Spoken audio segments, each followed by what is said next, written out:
Hell in a Cell predictions, overused announcing quotes, Webomania, the YouTube version, greatest of all time, what defines it?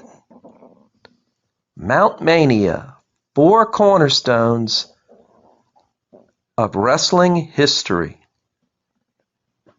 Do owners of wrestling companies care for title lineage? 30 years of a dead man. Comparisons create dream matches. AEW is wrestling. WWE is entertainment. All this coming up in Webomaniacs World of Wrestling. Get caught up in the web every Thursday and Saturday here in Webomaniacs World of Wrestling.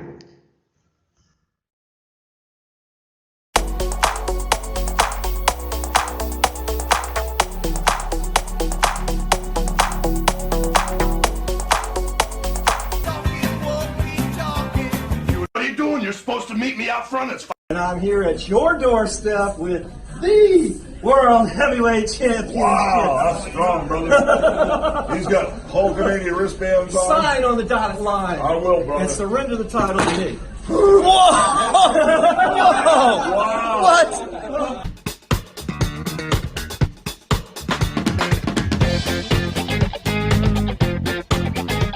Out of your mouth. We're gonna start out on the right foot. I got something that'll keep you going all day long, Daddy. Don't worry about a thing, brother. This is the eye of the Hulkster, man. You gotta get your head right. Paul, no. This is the only way to go.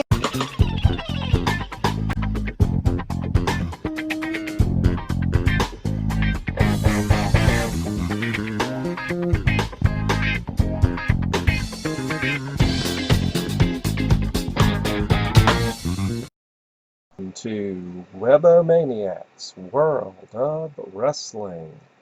I am the Webomaniac, and today's show I'm basically going to give you the video version of what I talked about in my podcast this past Thursday. And wherever you get your podcast, look for Webomaniacs World of Wrestling. And I'm ready to get into this because we talked a good deal about a lot of stuff actually. But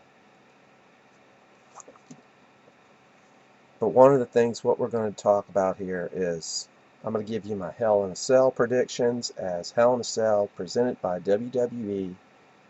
And you can catch it on WWE Network. If you're not already a subscriber, go ahead and subscribe to the WWE Network. Go to wwe.com/network. But I'll give you my predictions a little bit later on.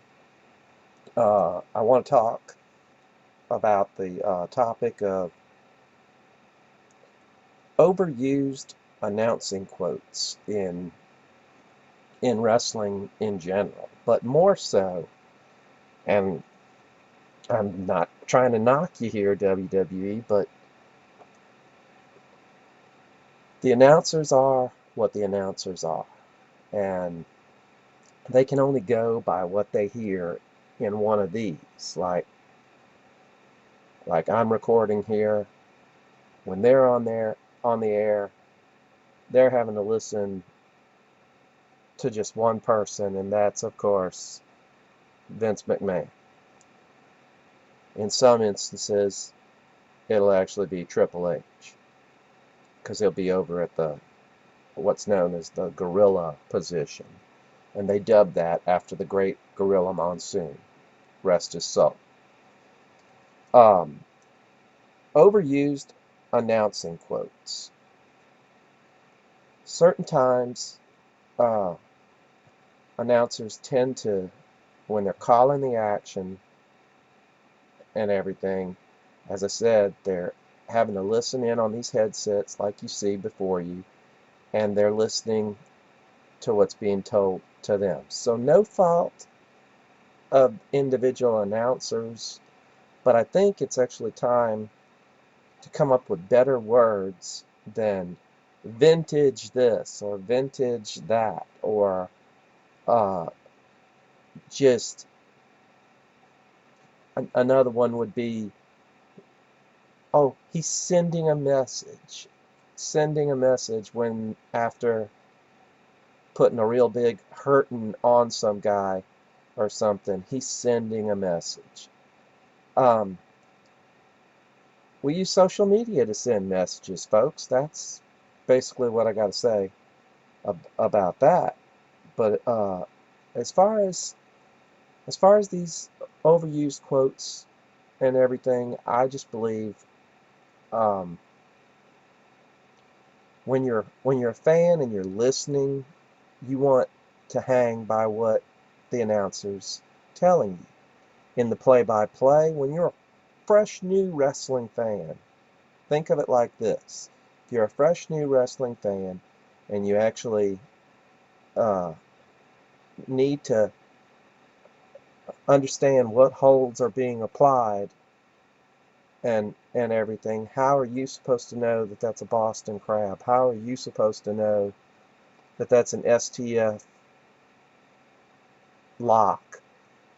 Wrestling holds are forever changing, and that'll be a topic of something else later down the line. But right now, overused announcing quotes.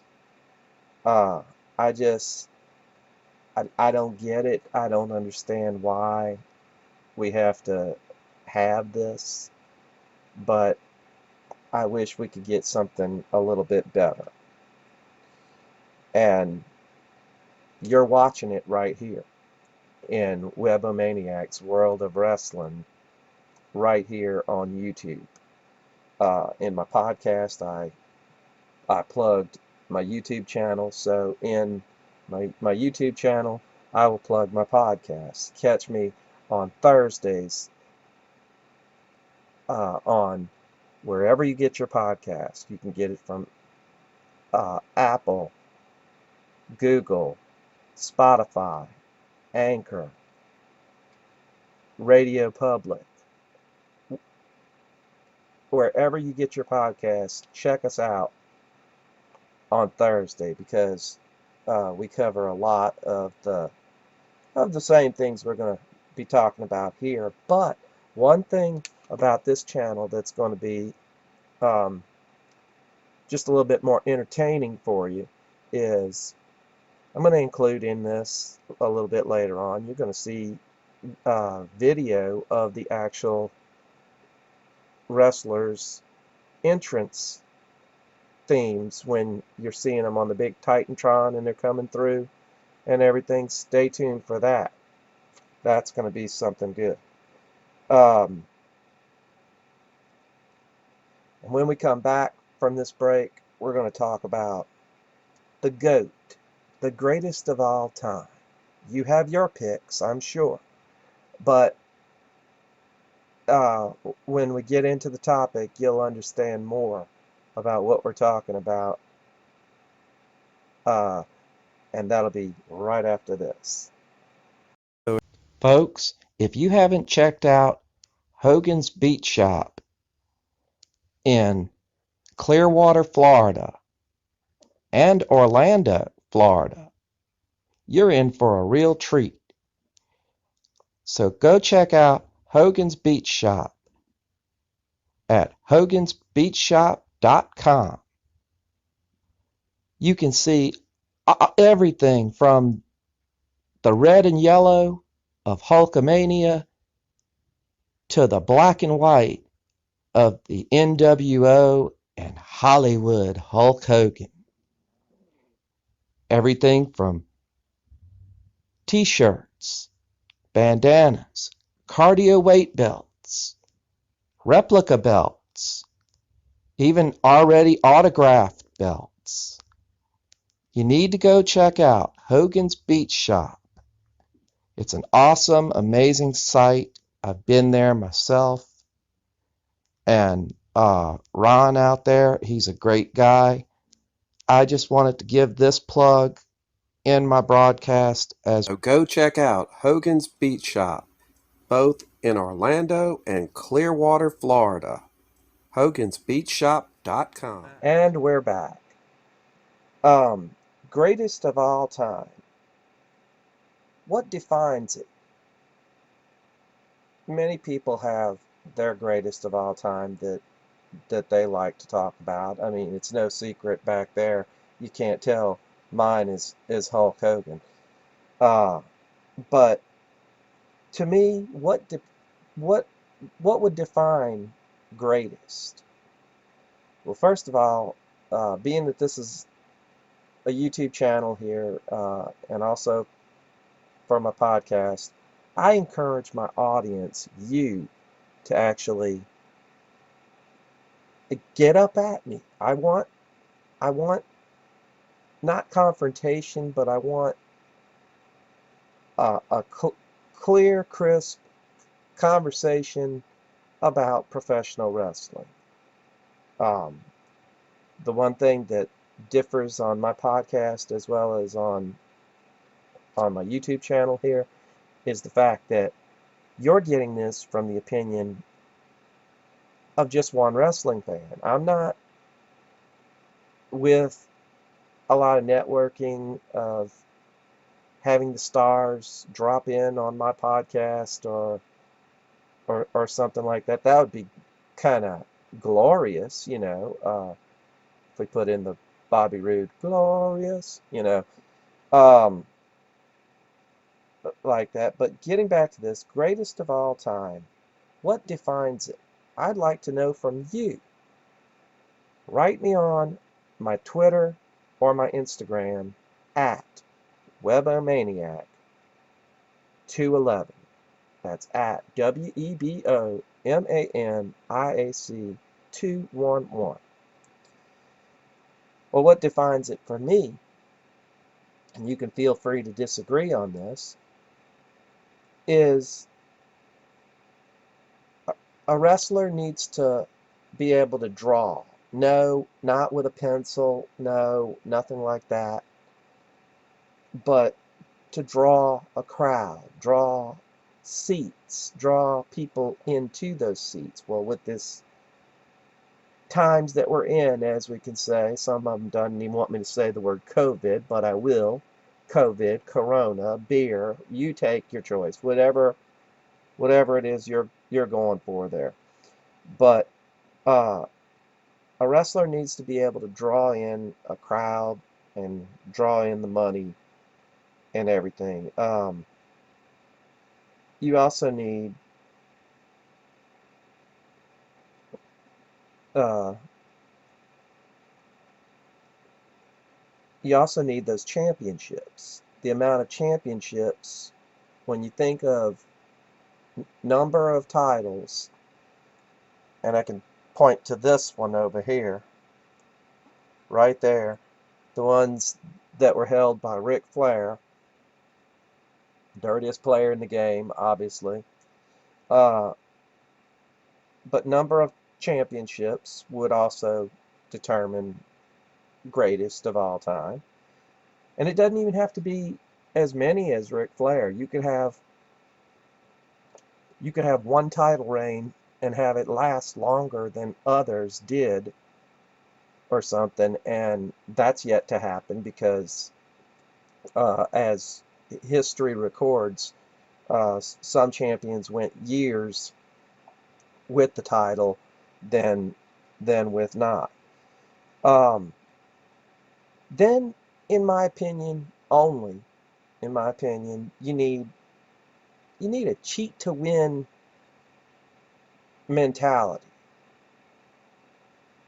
Because wrestling's made of both heroes and heels, and you need the heels to have that cheat to win mentality to be great, if not greatest. And last of all, you've got to be all around athletic. Well, now that I've told you these 4 points, draw championships, cheat to win, and all around athletic, I'm going to share with you what I consider to be my Mount Mania. I call it Mount Mania because other people get asked the question, hey, who's your Mount Rushmore of wrestlers? What's four wrestlers? Name four wrestlers that define that for you. Well, my Mount Mania consists of, no surprise, it's going to be Hulk as spot number one because he does exemplify the fact that he could draw in his career. He drew the money, he drew the crowds, he kept fans in seats wherever he went. You can dispute it, but it's true. Right alongside him, yes, you put the Nature Boy, Ric Flair, in there. And in the number 3 spot, the cheat to win, the one that I think that exemplifies it the most and that he could look good doing it, get away with it, and he won over the crowd, and that is Eddie Guerrero. Yes, Latino Heat. Um, and then finally, for the all-around athleticism and just being able to go and never say die type of way, you put the Macho Man in spot number 4 on Mount Mania. Those are my 4. And the reason that I put both Hogan and Flair, you know, it it just seems to me when you're talking about greatness, you got to go with those two because anybody else that faced Ric Flair or Hulk Hogan became great. Case in point, Sting fought Ric Flair over and over and over. He became great. Another guy that became great, the Macho Man. He fought Hulk Hogan over and over and over again. He became great. Triple H. He also fought Hogan. Kurt Angle. Various ones that have come up in their careers at some point in time before they hung their boots up has faced both Ric Flair and Hulk Hogan. That's why they're the two that goes on Mount Mania or Mount Rushmore of wrestling. And Guerrero and Macho Man round out the other two. So, when we come back, we're going to talk about, do owners of wrestling companies still care about title lineage? Also, 30 years of a dead man. Comparisons create dream matches. AEW is wrestling, WWE is entertainment. And of course, my Hell in a Cell predictions. All that on the other side of this. Webomaniacs World of Wrestling is brought to you by Anchor. Get it in the Google Play Store. Anchor for all your podcasting needs. Start making some money with ad sponsorships from Anchor. Get it in the Google Play Store.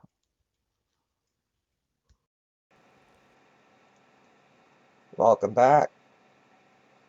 Glad that you're all joining us here in Webomaniacs World of Wrestling. I am the Webomaniac, and I want to talk about, do owners of wrestling companies, do they even still care anymore about titles such as these right up here?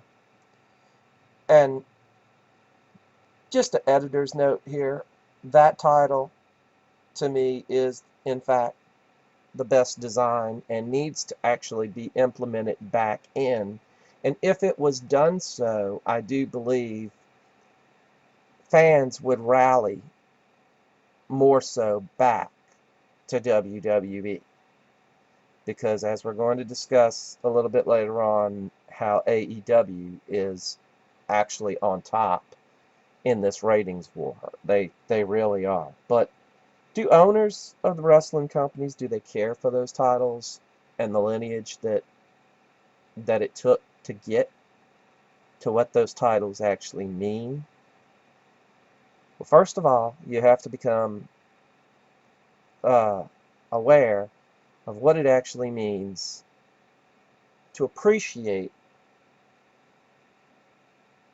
gaining a title. With titles comes money. That's what Booker T would tell you, Uh, please don't come after me, Booker T. But uh, that's what he would tell you, that it's all about checks and championships.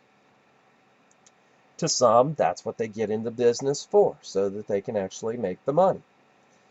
And while they're busy doing that, they miscue and then end up on the injured reserve list, and they sometimes never recover from such things, and it keeps them out for the rest of their career. With that said, when you're busting your hiatus in there, when you're busting your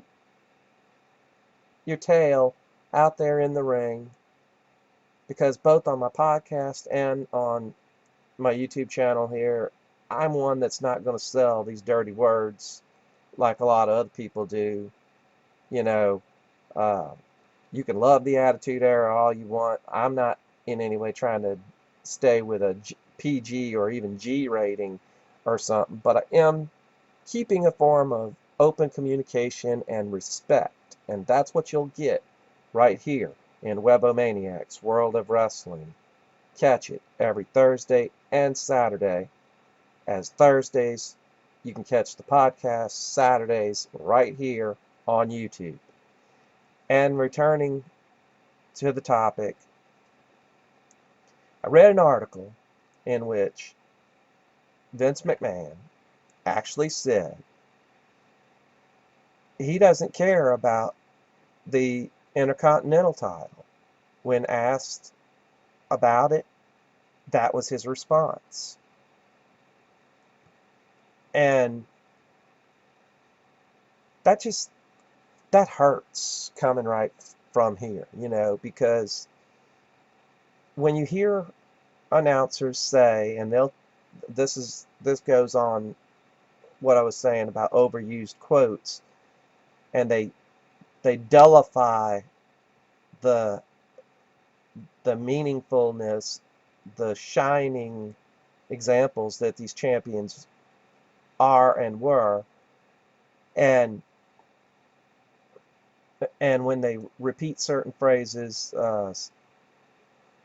such as you know uh, vintage and stuff like that, it behooves me. But Vince McMahon, he said he didn't care about the Intercontinental title. Are company owners only after they get to the top forget what got them there? I'd like to hear from you. So hit me up on my Twitter or my Instagram at Webomaniac211. That's at Webomaniac211. Or you can drop me an email at webomaniac@gmail.com. When we come back, we're going to discuss 30 years of a dead man. And we're going to talk about the comparisons, how they create dream matches. AEW is on top, and you'll hear all of my Hell in a Cell predictions. a little bit later on, One, right after glad you're this. all back. Also, a lot was caught this week in Webomaniacs' world of wrestling. First off, I just want to say we here at Webomaniacs World of Wrestling want to say if you like the program and would like to support us in our efforts to jumpstart this into more markets, become a sponsor by having me plug your business on air here. You can do this. Just drop an email to Webomaniac211, that's Webomaniac 211 at gmail.com. You can also directly donate to my PayPal by going to paypal.me/magnetic smorgasbord. That's SHMORGASBORD.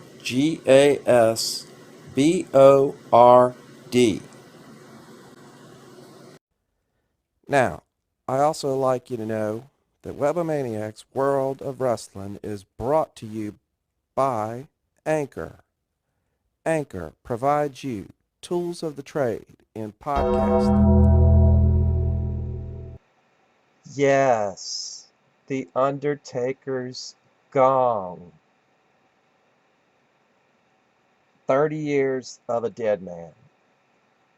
Wow, what can you say about a superstar the caliber of one Mark Calloway, aka The Undertaker?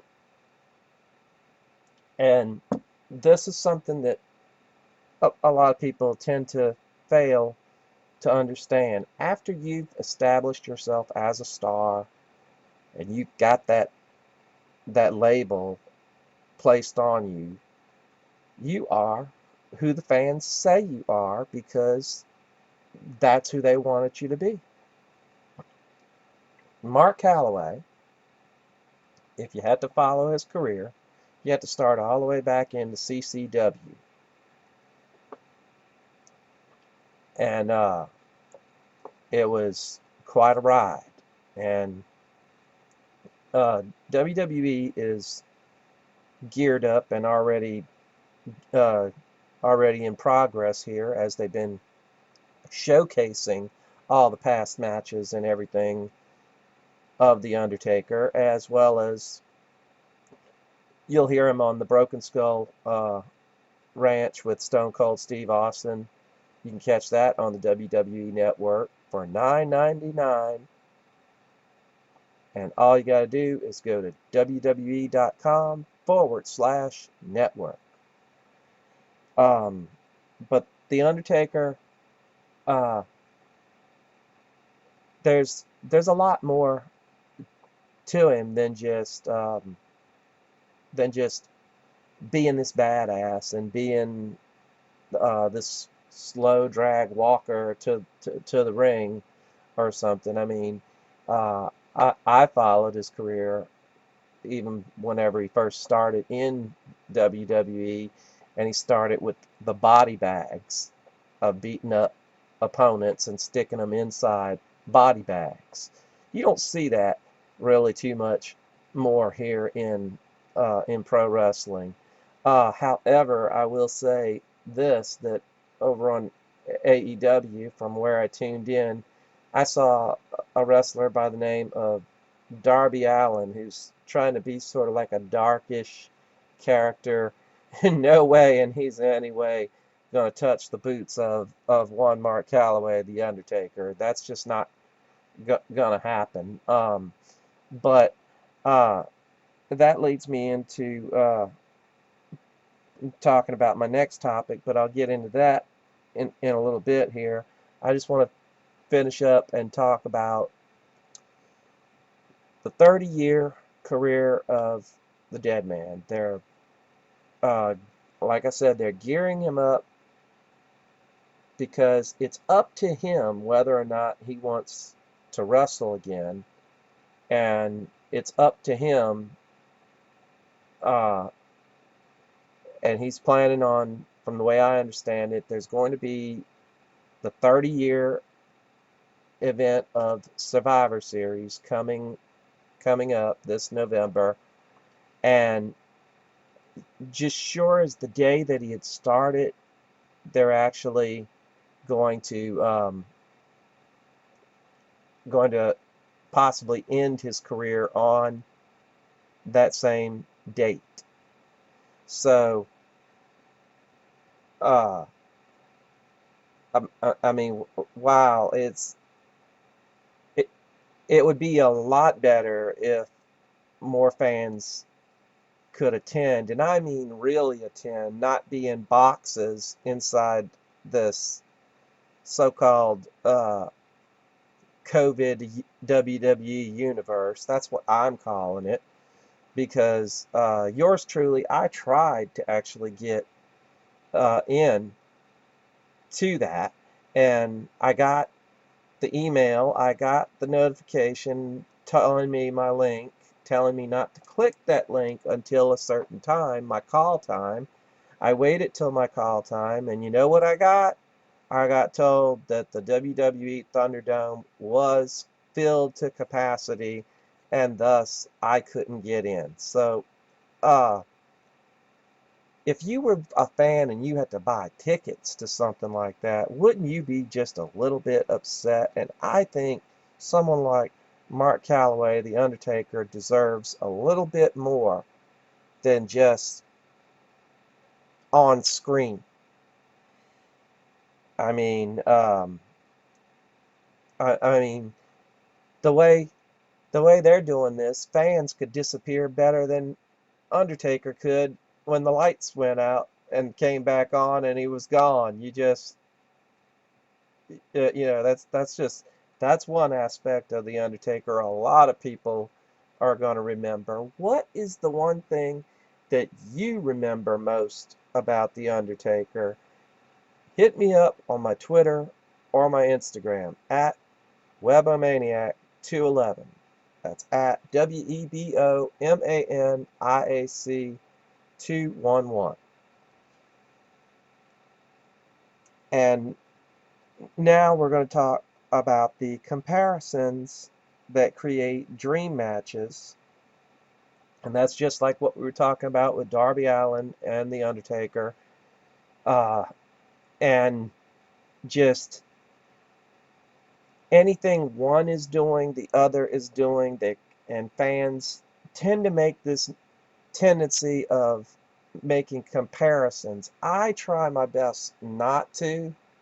This way, when somebody wants to try to point this out to me, or something, yeah, am I going to feel pretty dumb about it? Maybe, but at least I wanted to try to stay as a cheering fan for what it is I'm seeing, not what they're wanting me to believe. The more you keep yakking down and talking down on something instead of showing what makes a real fan, you're not really a fan at all. You're what I would call a half-ass fan, and there's nothing worse than a half-ass fan. That's about the limit you'll get of of any kind of color from me on this. Um, but uh, the comparisons are, and they go as follows, as we was talking about, just being a dark character, wanting to be this or wanting to do this.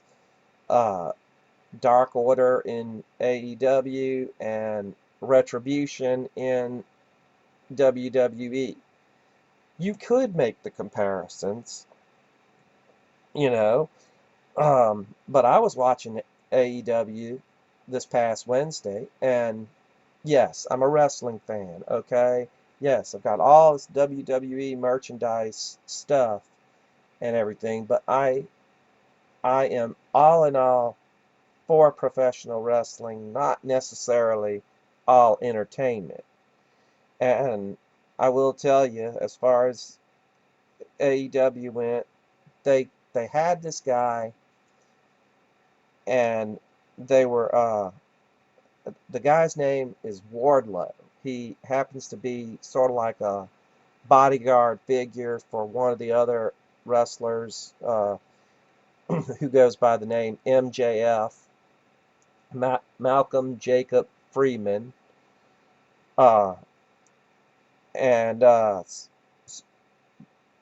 but when you looked at his bodyguard Wardlow, and he was in a match, and he was twirling this guy around like I'm gonna take this medicine thing here, okay, and picture this is the guy, okay. I mean, I could do it with one of the figures, but I don't want to mess him up. But he twirls him around like that, and he lands hard and everything, but he twirled him like a frisbee and threw him from the outside of the ring inside of the ring. The announcers, and this is what I'm talking about, you have to hang on to what they say, right? The announcers called the move an F10. Now, I don't know about you, whenever you're a fan of, or even a complainer of one Brock Lesnar, fans that love my broadcast, when you hear me say Brock Lee, I'm referring to the fact that Brock Lesnar was nothing more than a vegetable type champion. Yeah, he beat you to death. He suplexed you to death, but that's all he ever really did. And he only came out to play whenever he wanted to, and never really wanted to follow the rules. You have to defend your title once every 30 days. That's the rule, and he never did do it. And I didn't see him get stripped, but somebody like Sami Zayn gets stripped. That's one.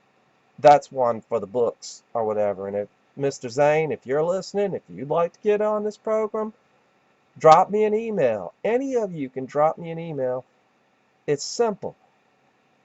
Webomaniac211 at gmail.com.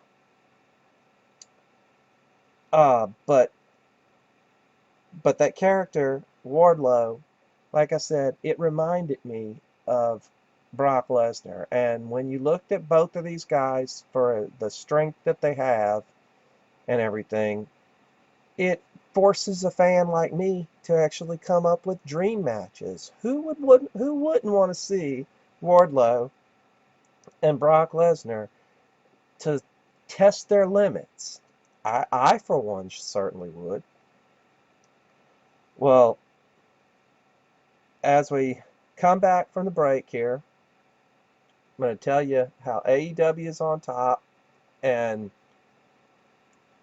I'll give you my Hell in a Cell predictions right after this. Folks, if you haven't checked out Hogan's Beach Shop in Clearwater, Florida, and Orlando, Florida, you're in for a real treat. So go check out Hogan's Beach Shop at hogansbeachshop.com.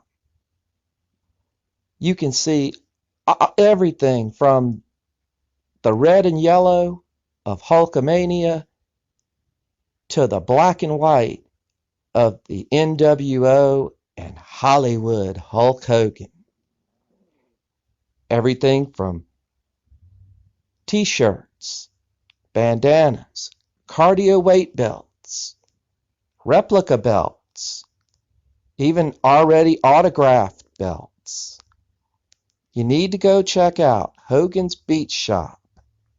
It's an awesome, amazing site. I've been there myself. And Ron out there, he's a great guy.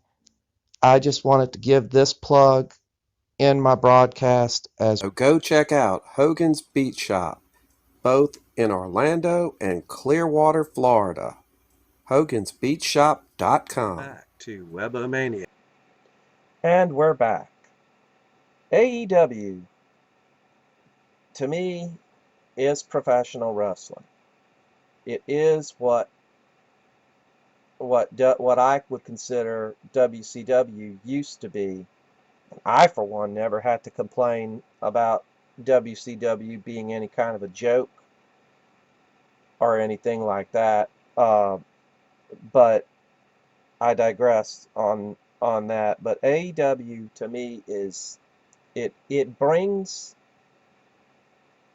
to us fans' eyes the imagination that we need, not the continuous repetition of the reputation that a company like WWE wants to do. You'll see certain same move sets all the time with the suicide dive. Seth Rollins does it all the time and everything, and it's almost like clockwork. You could count by the time somebody's hit somebody with a dive or something off the top rope and coming down on a pile of people, they're going to a break or something, and they come back. Well, whatever happened to certain things like time limits? Well, they exist again, believe it or not, in AEW, as they're having a AEW title elimination tournament to determine who's going to face their champion, John Moxley. That is a lot better than just picking up the microphone and talk, call out, hey, hey, you, hey, you know, you can do that only so much. In the same regards as that, I always get told fans got tired of this guy cupping his hand to his ear and posing. You got to understand that the business changes and you have to change with it. The fans will change and your business has to change with it. When you don't, and you don't show that you care for titles such as the Intercontinental title, as I discussed earlier, when you show that you don't care what the fans think, then that's when you're in danger of falling under. And AEW is wrestling, and WWE, you get your own Slammy Award, and you are the entertainment. You got things like Bray Wyatt, like dressing up in a mask as the Fiend, and then all of a sudden, uh, he's on this Firefly Funhouse, waving at people, going bye, bye, bye, you know, and I just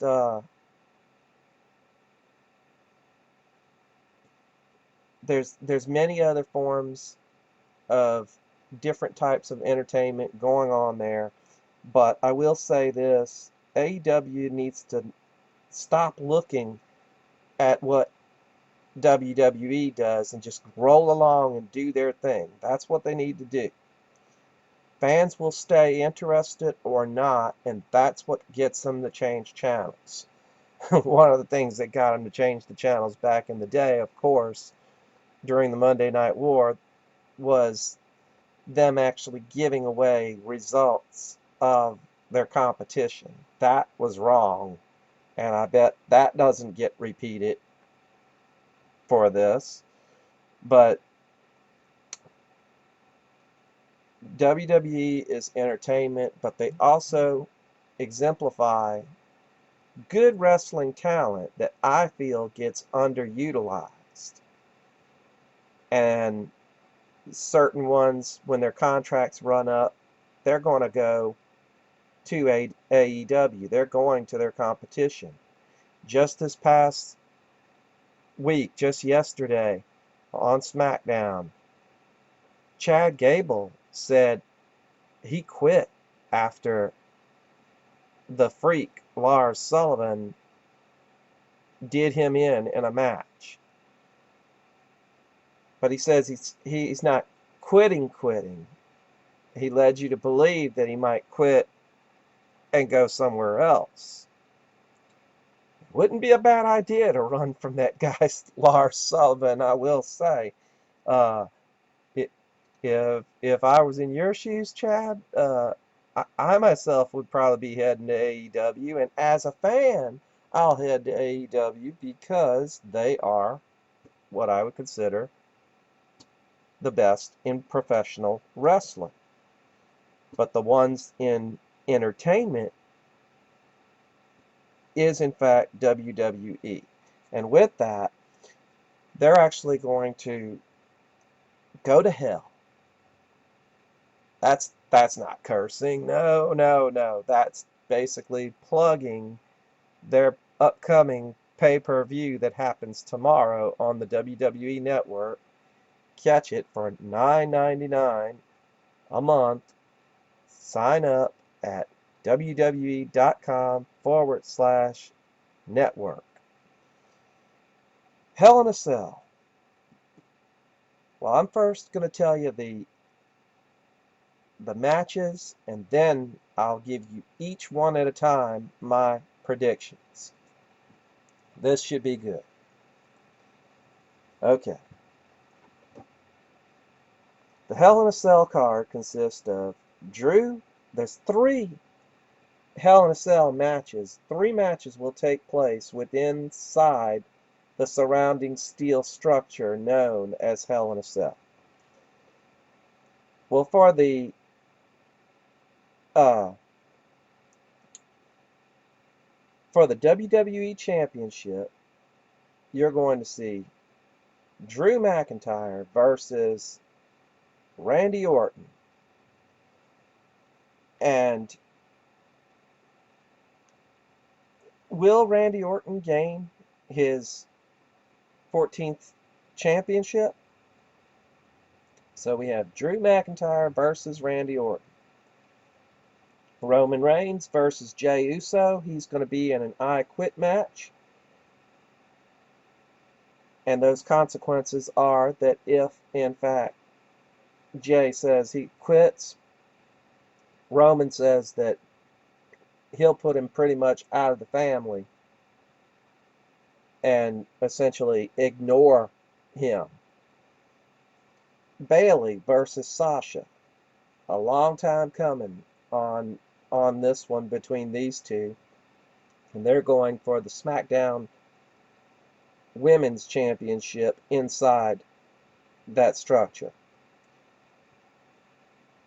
Jeff Hardy and Elias. A throw-in match is what I would call this. A throw-in match because other than the fact that Jeff Hardy is believed to have been the one that ran over Elias with that car, Elias is really fumed and he wants to exact revenge, and he's throwing himself back into the relevancy of the spotlight. Uh, so, uh, but Jeff Hardy versus Elias. Dominic Mysterio versus Seth versus Murphy. That should be an interesting one. And Kevin Owens versus Aleister Black. That's your card. Now I'm going to tell you individually who I think is going to win and why. Drew McIntyre versus Randy Orton for the WWE Championship. I do believe this could actually be the end of the title reign for one Drew McIntyre. I do believe Randy Orton at one point during that Hell in a Cell match is going to punt kick Drew, and he's done it already over 3+ times, but he's going to punt kick and probably put Drew on an injured list after this Hell in a Cell. This is just what I believe based on what the WWE would come up with to actually put this to us fans, because they love to do that too. Sometimes if they don't care about their titles, they're not actually caring about what we feel like after we've been screwed. Just ask Bret Hart. He'll tell you. If he doesn't tell you, he'll be mad about somebody else, and he'll want he'll just want to keep being relevant. That's there. Um, but I do believe Randy Orton is going to regain his 14th world title, and he's going to do it inside the Devil's Playground. Roman Reigns versus Jey Uso in an I Quit match. Roman is just Roman being the best, baddest, meanest persona that he's been in quite a while. And Jey, he's either gonna make Roman say I quit, and if he does quit, I don't think you'll see any more of Roman Reigns, but we cannot be done with the big dog this soon unless there's a medical reason involving his leukemia that he's been fighting. So, because Roman's a champion, because he's the Universal Champion, do you really think, you know, the way I'm thinking here, that in a have you believe type of way, I believe Jey is going to quit.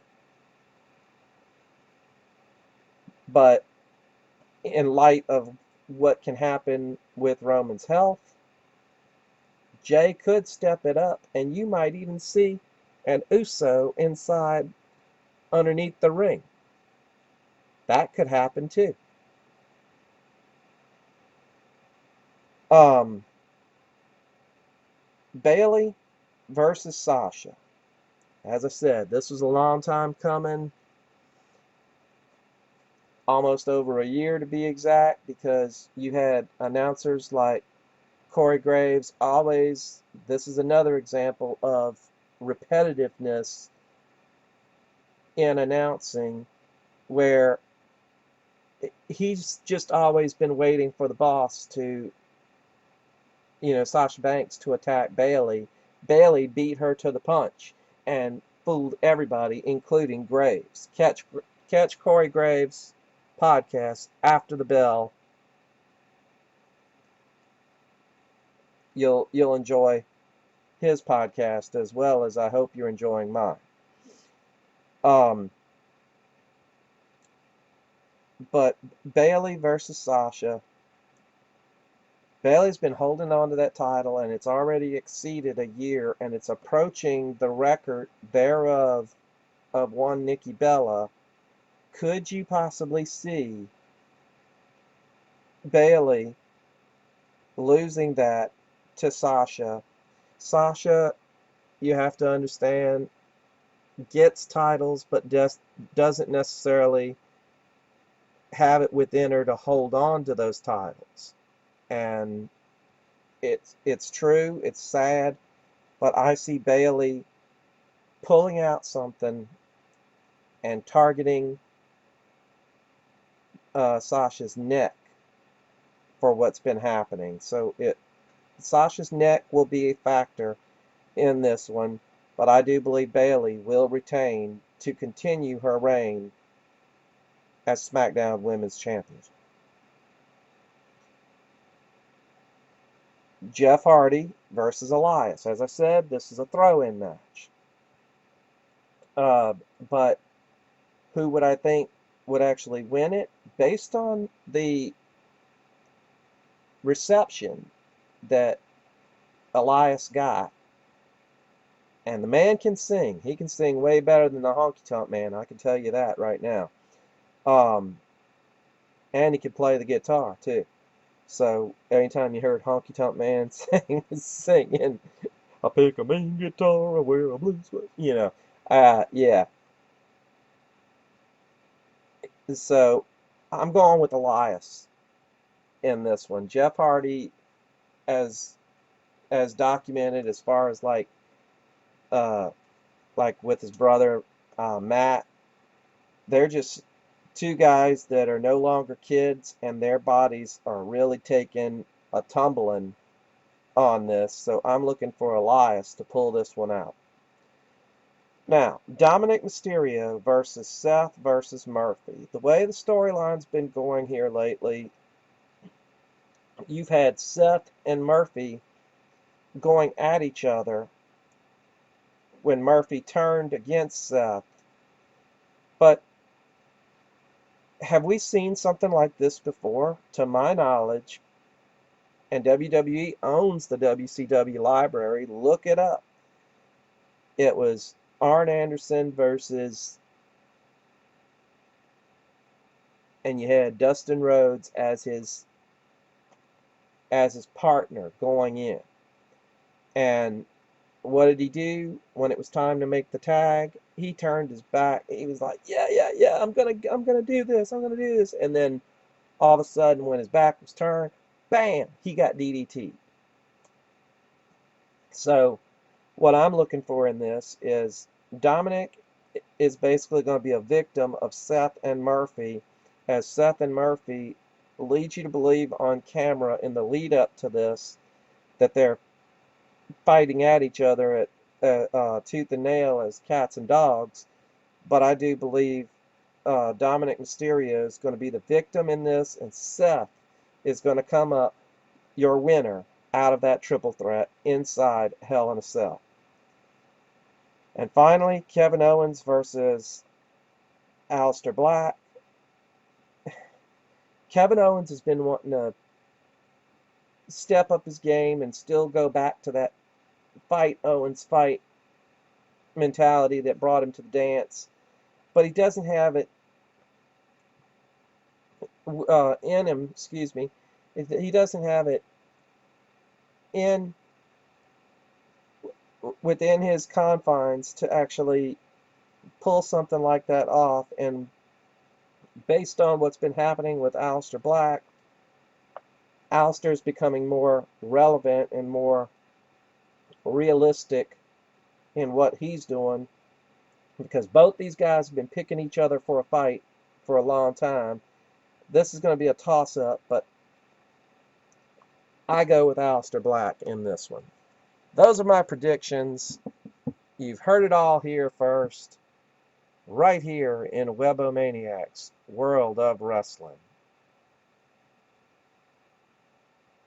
And I am the Webomaniac, and we will see you next time, folks. See you on my podcast. Listen for me. Catch me on Spotify, Apple, Google, Pocket Cast, wherever you get your podcast. Check it out at anchor.fm/Webomaniacs World. I'll put it up there on the screen for you. And don't forget, if you'd like to be a part of the show, just drop me an email, webomaniac211@gmail.com. That's going to wrap it up for this edition, and we'll see you next time, folks.